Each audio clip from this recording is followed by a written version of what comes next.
रहा है, चौथापन है।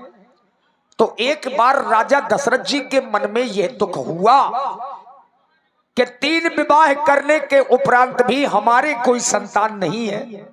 अगर कोई अधर्मी राजा होता तो ये सोच करके संतोष कर लेते कि राजा दशरथ तो अधर्मी है, पापी है, इसलिए संतान नहीं हो रही।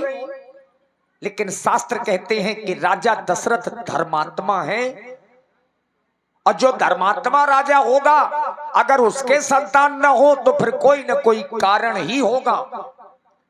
जब विद्वानों ने खोज की कि आखिर राजा दशरथ जी के संतानें क्यों नहीं हो रही, तो कारण में महाराज रावण निकले, लंका के राजा रावण।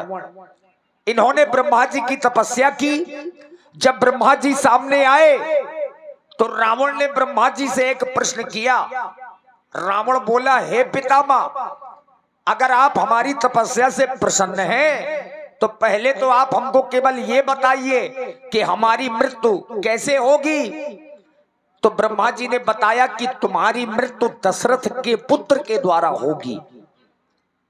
अब रावण ने कहा कि अब आप हमें ऐसा वरदान दो कि दशरथ के शुक्र संभूत कोई पुत्र ही न हो।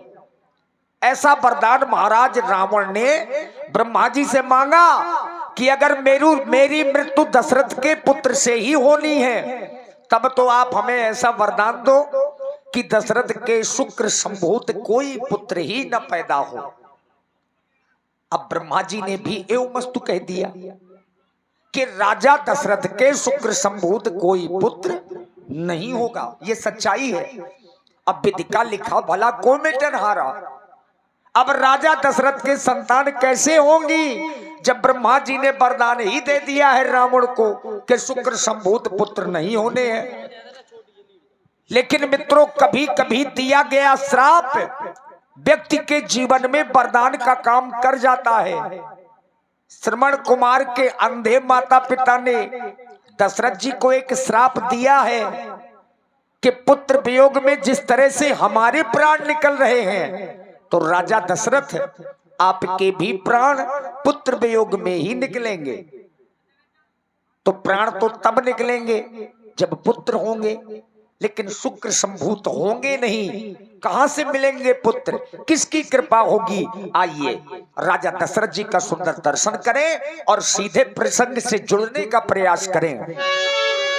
आस जगी है, प्यासी लगी है, बरसा है पानी शुरू हो रही है, राम कहानी शुरू हो रही है, राम कहानी।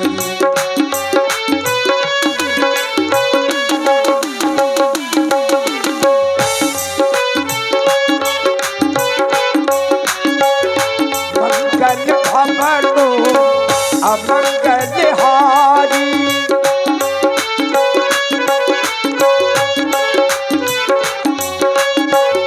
मंगल भवनो अमंगल हारी, त्रिबाहु दशरथ अजरो बिहारी, एक बार भूपति मनु माही,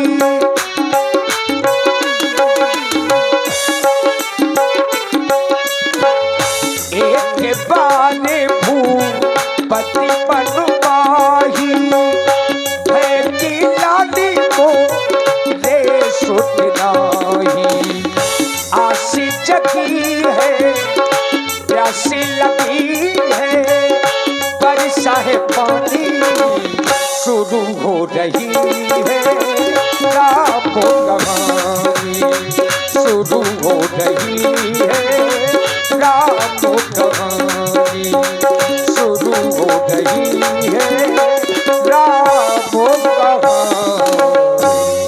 हुई धर्म की उन्नति सकल पाप की क्षय, एक बार सब मिलकर बोलो महाराज दशरथ की जय, महाराज दशरथ की जय।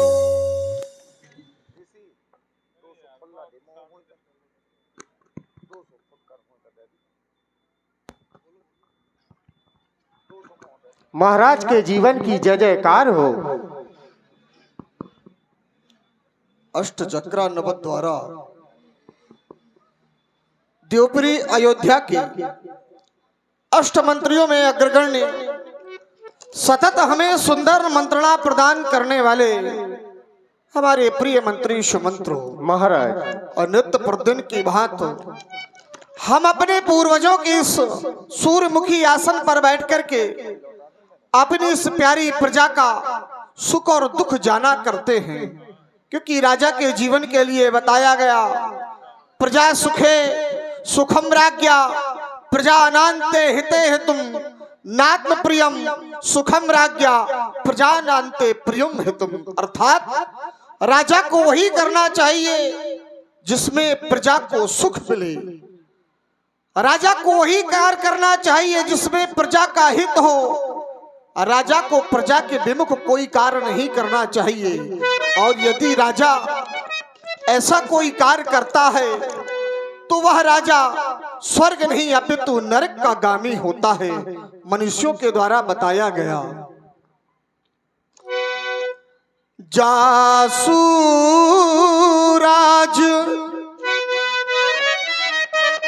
बताया गया कि जिस राजा के राज्य में उसकी प्रजा दुख पाती है, जासूराज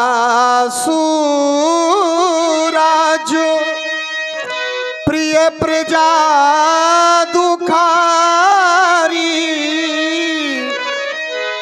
सोन अवस नरक अधिकारी। बताया गया कि जिस राजा के राज्य में उसकी प्यारी प्रजा दुख पाती है वो राजा और राज्य नहीं, वो राजा राज्य करने योग्य नहीं अपितु नरक योग होता है, नरक का गामी होता है। कहो कहो राज्य मंत्री, हमारी अयोध्या अंतर्गत चल रही सभी सामाजिक क्षेत्र में सामाजिक व्यवस्थाएं सुचारू रूप से संचालित तो है ना, व्यक्त करो। महाराज, जब जब भी आप राज सिंहासन पर विराजमान होते हैं तो हमसे एक ही बात पूछा करते हैं कि हमारी प्यारी प्यारी प्रजा में कोई दुखी तो नहीं है। महाराज, सुरपति बसाए बाह बल जाके जो देवताओं का राजा इंद्र आपकी भुजाओं के बल पर राज्य करता हो, भला ऐसी प्यारी प्यारी प्रजा में कोई दुखी रह सकता है? नहीं, इतना ही नहीं, धर्म धुरंधर गुणनिधि ज्ञानी जिस राज्य में आप जैसा धर्मात्मा ज्ञानी राजा राज्य करता हो, उस राज्य की प्रजा कभी दुखी नहीं रह सकती। महाराज, कहा गया है कि मत कर परवाह किसी की, चाहे जमाना खिलाफ हो, अरे चलना उस राह पर जो सच्चा और साफ हो। महाराज, आपकी प्रजा में कोई दुखी नहीं है। यज्ञशाला, पाठशाला, गौशाला सभी सुचारू रूप से चलाए जा रहे हैं। आपकी प्रजा में कोई दुखी नहीं है। महाराज, जिस राजा के राज्य में तुम्हारे जैसे सुयोग्य और श्रेष्ठ मंत्री होंगे, उस राजा के राज्य की व्यवस्थाएं कभी और कदापि भी अव्यवस्थित नहीं हो सकती हैं। और राज्य मंत्री महाराज, मैंने कई बार अपने जीवन में अपने भूत और भविष्य पर विचार किया, परंतु जब मैंने विचार किया तो मैंने पाया क्या महाराज? सोचता हूं कि जितना सुखद मेरा भूतकाल और वर्तमान रहा, क्या इतना ही सुखद और उज्जवल मेरा भविष्य रहेगा। तो पाता हूं कि जब तक मैं जीवित हूं तब तक यह सब है, मेरे मरने के बाद यह रघुवंश का दीपक बुझ जाएगा।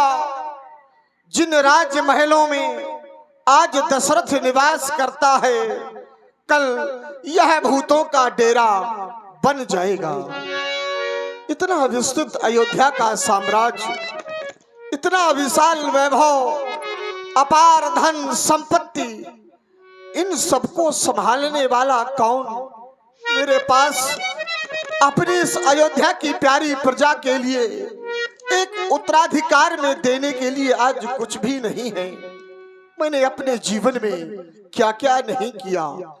मैंने दान किया, मैंने यज्ञ की, परंतु उसका फल मुझे अभी तक कुछ नहीं मिला। यज्ञ दान बहुत के किए, कियो सरयू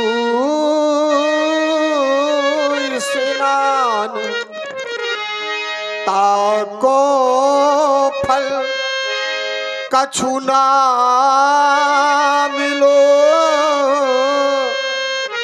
भाव चौथा पल निरान। मैंने यज्ञ दान सब कुछ किया, लेकिन उसका फल मुझे अभी तक कुछ नहीं मिला। सने सने समय के साथ मेरा चौथापन भी आने वाला है। और राज्य मंत्री, आज मानो ऐसा लग रहा है जैसे ये कोटि कोटि पहाड़ दुखों का रूप लेकर के आज हमारे ऊपर आवरण बनकर के छाए हो। और जब जब भी हम रघुवंशियों पर ऐसे संशयों का आवरण हुआ है, तो इनका अनावरण हमारे गुरुदेव भगवान के द्वारा किया गया है। चाहता हूं आज का सदन यहीं पर विश्राम किया जाए। हम गुरुदेव भगवान के पास जाना चाहते हैं। जो आज्ञा महाराज। और आप हैं